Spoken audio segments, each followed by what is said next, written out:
Drugi srpski poslovni forum Poverenje u žene održan je u Beogradu. Forum se bavio aktuelnim problemima žena, ali i celokupne populacije, a predstavljena je i platforma za rešenja iz perspektive uspešnih žena iz sveta politike, privrede, umetnosti i novinarstva.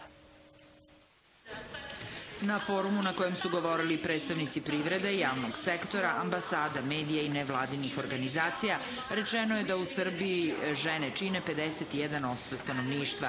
Na rukovodećim položajima je samo 16% žena, dok je samo 5 dama na mestu gradonačelnika. Zabrinjava podatak da je 44% žena izdržavano lice. Ovaj skup je zamišljen kao mesto podrške i razmene ideja, te su svoje izlaganja pripremile i gošće iz okruženja. Mi smo zato i osnovane da bismo u stvari na neki način bili suport ženama, da bismo dali taj glas koji nemamo i da bismo naprosto jačali ženu Bosne i Hercegovine kompletno, da bismo našli neku mrežu napravili. Sve učesnice su istakle potrebu da je ženska solidarnost i potpora nešto što je neophodno savremenoj ženi.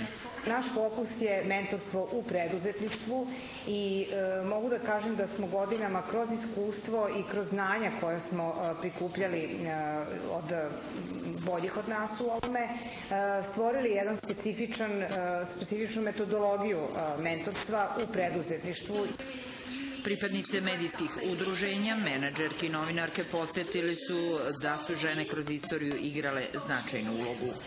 Poznajem žene koje su jako dobri lideri i danas u Srbiji, a ne bave se politikom, naprosto zapošljavaju po 20 ljudi, one su majke 3 dece, po 3 i možda i više dece, ali licu zapostavljaju svoju žensku stranu.